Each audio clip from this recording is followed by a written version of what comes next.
the second sentence already contradicts his honor because it says, second sentence of that second paragraph of Rule 3, unless the Senate provides otherwise, it shall continue in session from day to day. Session na yan as court. Kasi until final judgment eh. Senator Tolentino, briefly, Senator Pimentel. Mr. President, while I still have the floor, can I request for some information from the Senate President, especially regarding the impeachment calendar that The is gentleman may proceed. because you issued the first impeachment calendar was issued by the Senate President when we were already on break. I mean, Mr. President, tama po yun. Diba? That is correct. So, Mr. President, may we know when His Honor issued the first legislative calendar, impeachment calendar, which fixed June 2 as the time for receiving the House prosecutors, may we know the basis of the authority of the Senate President when he issued the first impeachment calendar, Mr. President? Article 1 of the impeachment rules, which says that the Senate President can set the date for the presentation of the articles of impeachment. Mention was made specifically of the Senate President.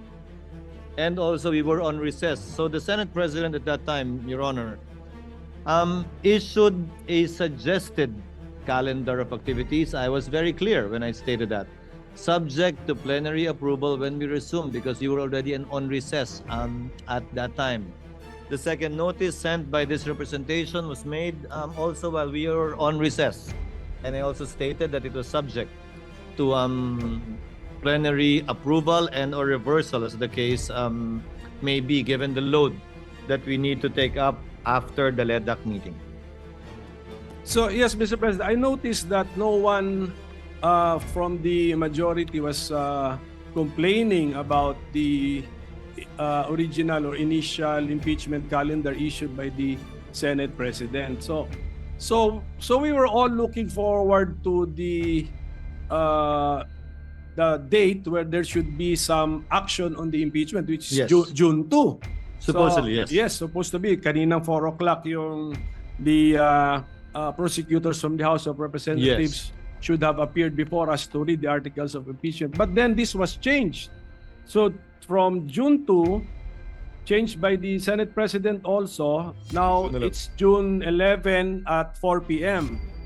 So if the authority used to issue the original calendar was based on the fact that we were on break, now that we are not on break, could not have the Senate President waited for 3 p.m. and then we discussed moving the June 2 4 p.m. to June 11 4 p.m.? Because, Your Honor, notice had to be given to the House with respect to the proposed change in schedule. And we could not decide on moving it after the House members are already here in the Senate.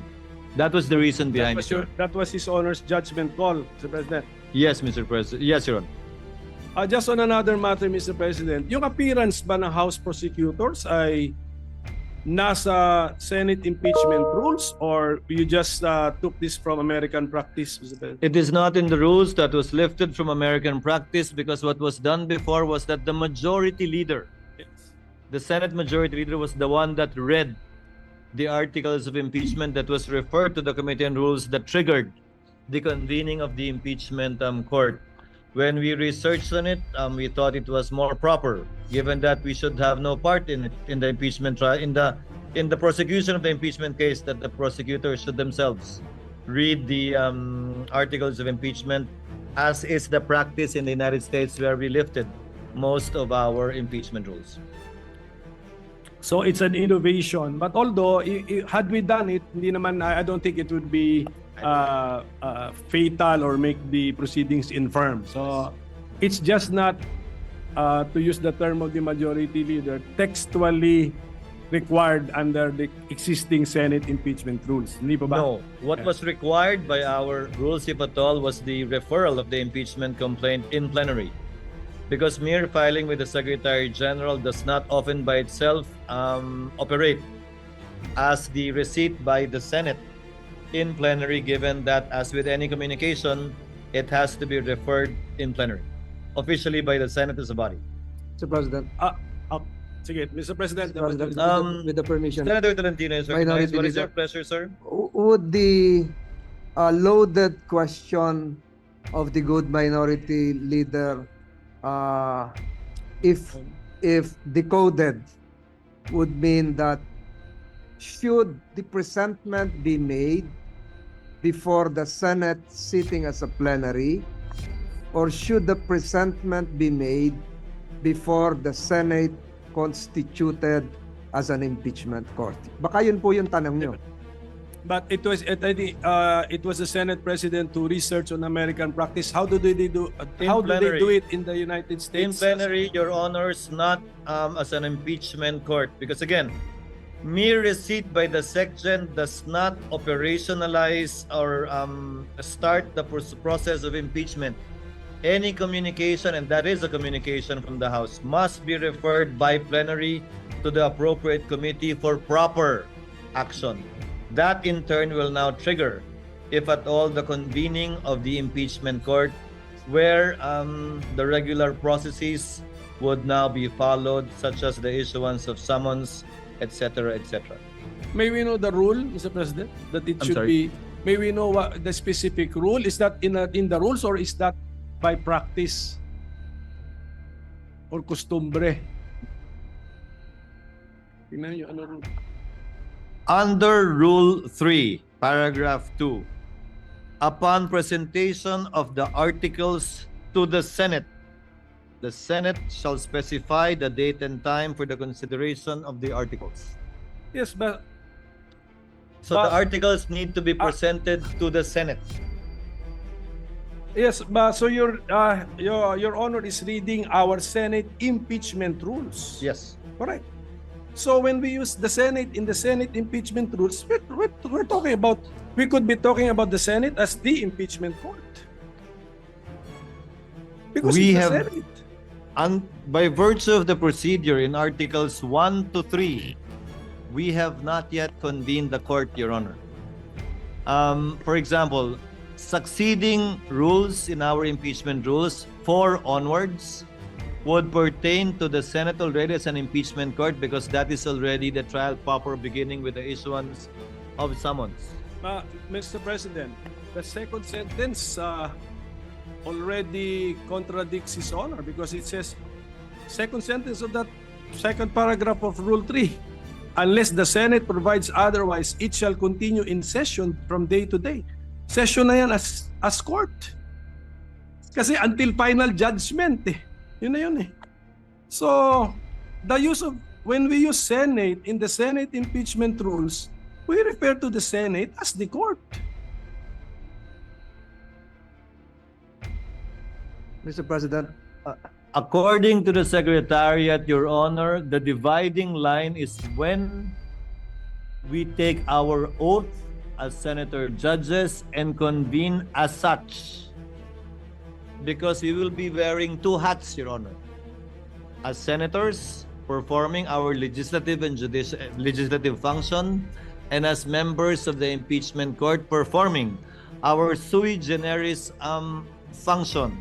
And these are 2 distinct, if at all, hats and functions that we would be performing. That's why we have to adjourn session and convene as an impeachment court, and vice versa if we want to revert back as a plenary. Well, Mr. President, ano na lang for so as to Mr. President, our staff can revisit. Ito yung sentence natin, ano? Second paragraph of Rule 3 of the Senate impeachment rules. Upon presentation of the articles to the Senate shall specify the date and time for the consideration of such articles. Unless the Senate provides otherwise, it shall continue in session from day to day until final judgment shall be rendered, and so much longer as may in its judgment be necessary. So, are we using the word Senate in one paragraph in two concepts? One as Senate legislative body and the other as the court? I believe so, Mr. Correct. President, Ganun na yan. Your Honor. But again, So, since these manifestations, also the manifestation made by our distinguished majority floor leader himself earlier, after these manifestations are made, these matters and these statements will be referred to the Committee on Rules for them to look into it. We have time, Mr. President, Your Honor, to resolve this matter in due course in the next couple of days. Mr. President, Yes. if I can direct this question to the good minority leader. The Senate, even if not acting as an impeachment court, pwede po bang tumanggap ng mga non-members of this chamber to speak or make a presentation, a presentment?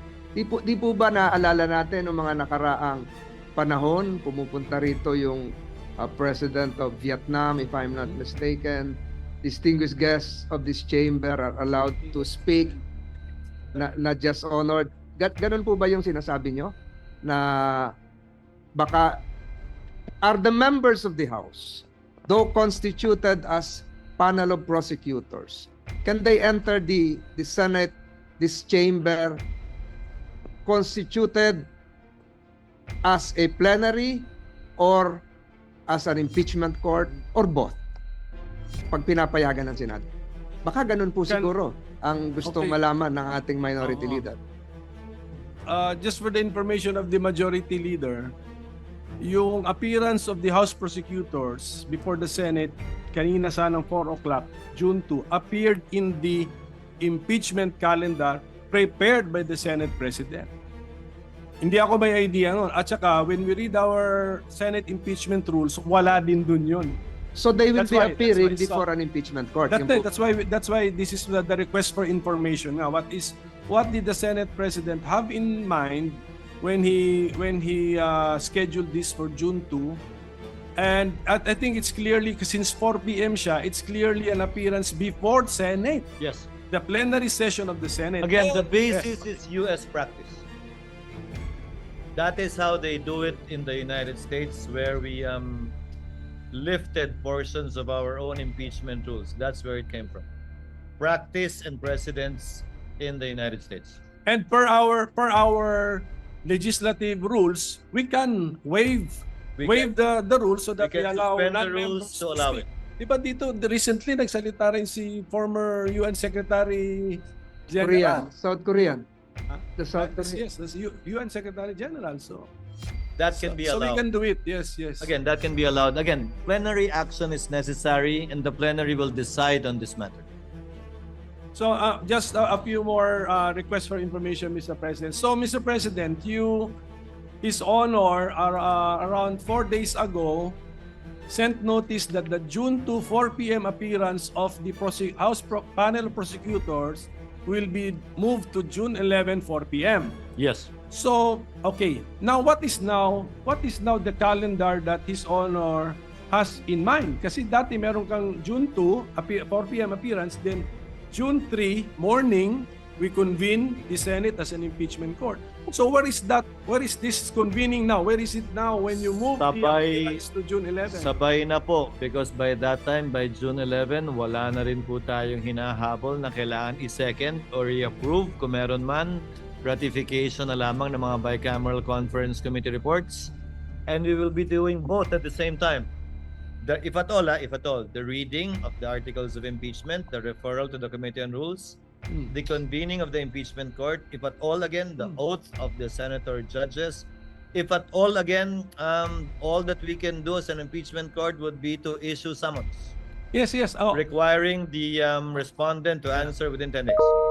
but were we sent notices na ganun ang mangyayari? I'm sorry? Were the senators sent notices or informed that after the appearance of the House panel of prosecutors, there's a possibility that we will convene as a para ready kami. Wala pa. Wala pa nga po. Kaya Wala malapit pa. na po yung June 11. Wala pa naman talaga eh. Kasi nung pinadala yung notice na yan, it was addressed, if you notice, it was addressed to the House. that they will be presenting the articles of impeachment on that date. The notice, insofar as the impeachment court itself is concerned, these discussions would be very helpful, Your Honor, because this will be part of how the Senate as a body will be deciding on what to do after the articles of impeachment shall have been read and presented before the body. Yes, but Mr. President, nung in-issue kasi ninyo yung impeachment calendar last February, at least you were that detailed na sinabi nyo na po yung convening of the impeachment court. Ngayon sana po, nung dinifer si June to appearance, sana pati po yung convening as an impeachment court, nasabi na rin when that is para may idea. Well, thank you for the opportunity to clarify. Since that is our last day, this representation has no intentions of actually convening the court, if at all, on another date other than the 11th, unless the Senate as an impeachment court provides otherwise. So we will be convening on that date, barring any unforeseen circumstances, barring any procedural motions that will be made, and will be settled by the plenary at that time.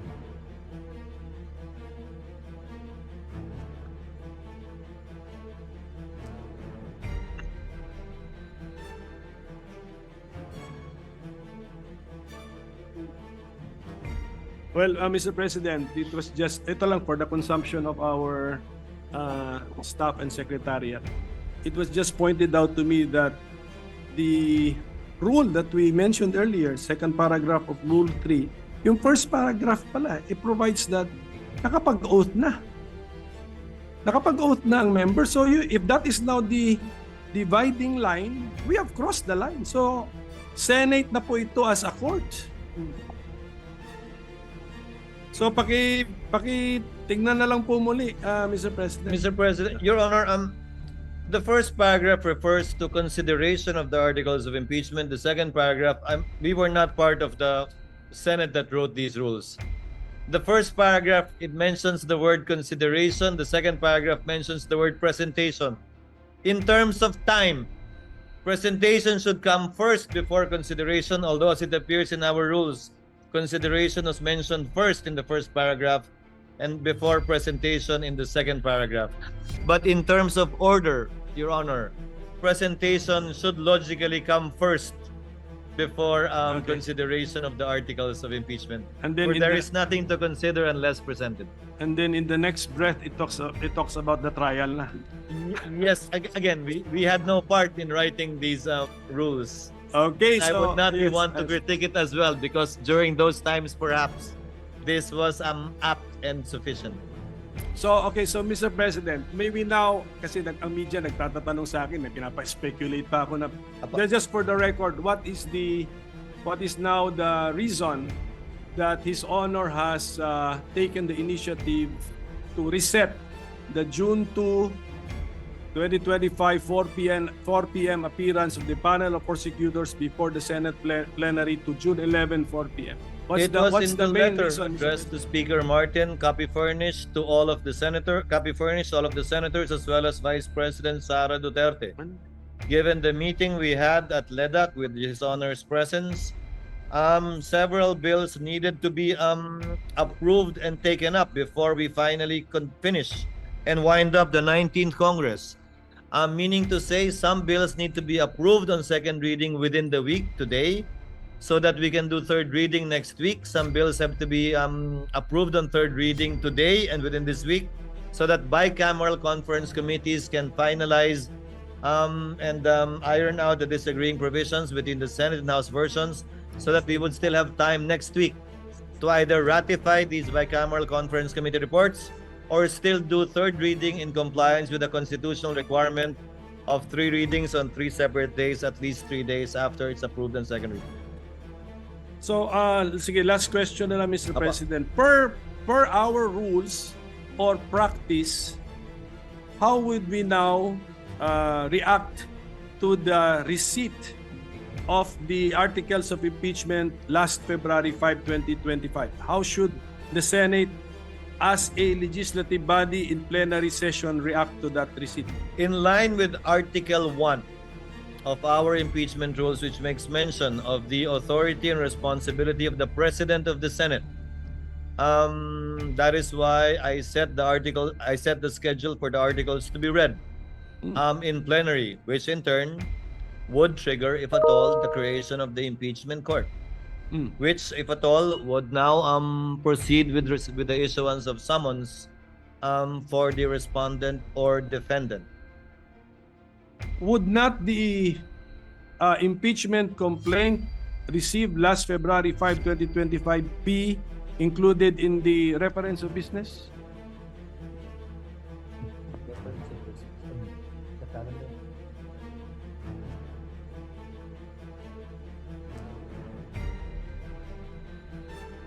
Ano ito? Ito ba? Ito ba yung first step? It will be included in the reference of business, yes. Supposedly today, kung natuloy tayo today, but on June 11, so that it can be included in the agenda for that particular day. That's my point, Mr. President. Kung i-reference of business, why are we not doing it today? Anong damage kung gawin natin today? Pwede rin naman. Hindi pa tayo nagbabusa ng reference Yes, of yun na nga. business. Sure. Pero wala, no? Are we doing it today? Kasi February 5 pa yun. That's why I'm mentioning the date that it was received, February 5. So, can we include it in the reference of business today? Kasi parang mas normal Mas normal yun Kung We will look into it, Your Honor. I tend to agree with this Honor's position. We will take it up with the Secretary. It's just normal, Mr. Yes, President. yes, yes. Last February 5, you're reporting out today. Okay?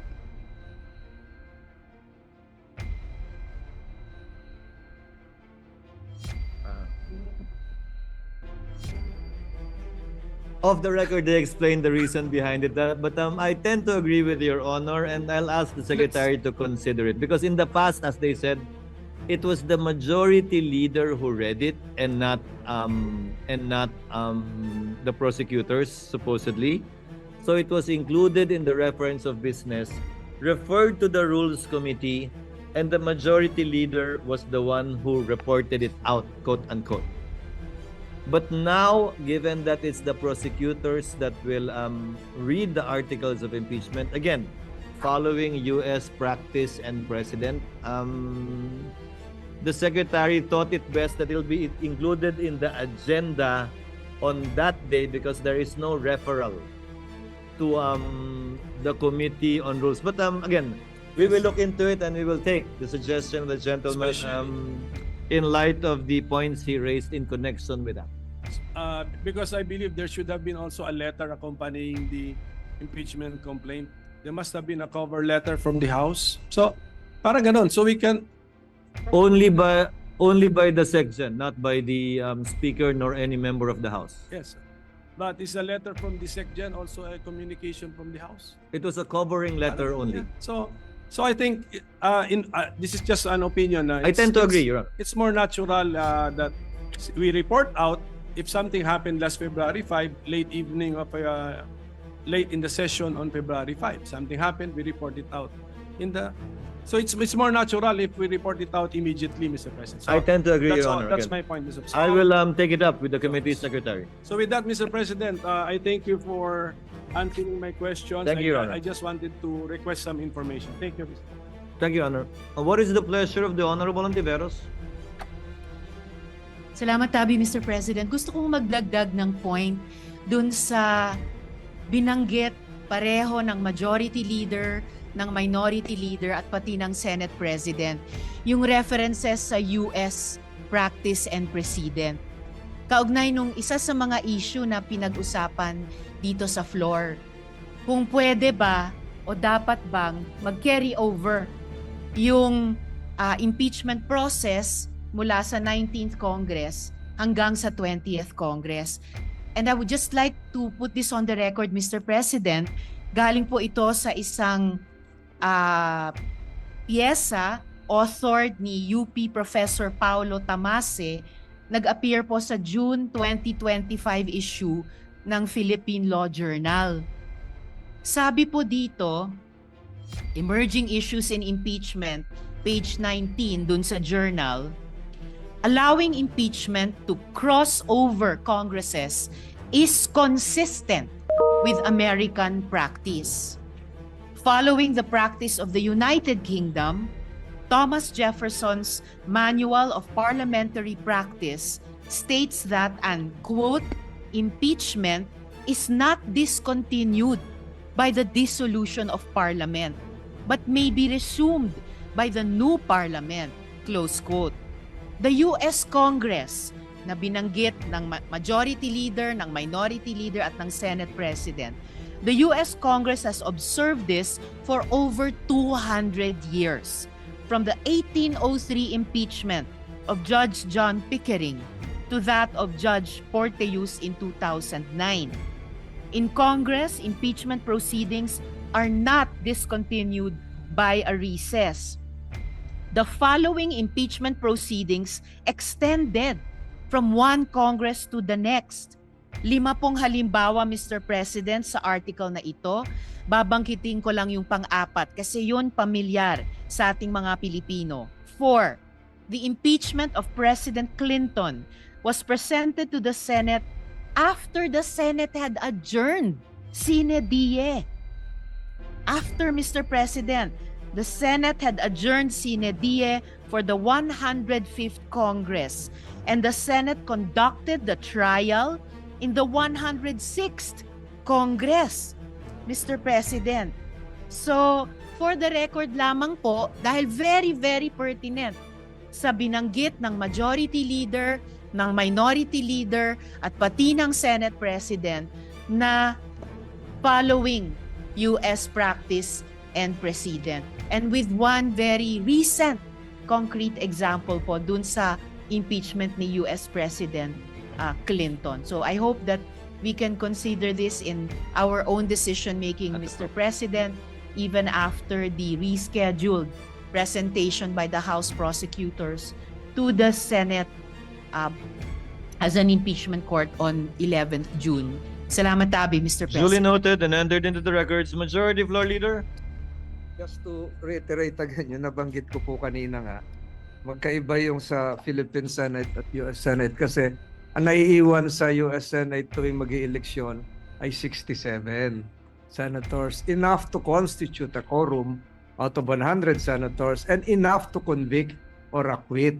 Sa atin po, 12 lang. Not enough to have a quorum of 13, more so a number of 16 to convict or acquit. But be that as it may, Mr. President, we have all the discussions done, and I think this would really be part not just of the discussions that whatever case would be elevated to the Supreme Court would eventually be decided in the near term. Mr. President, I seek a minute suspension, Mr. President.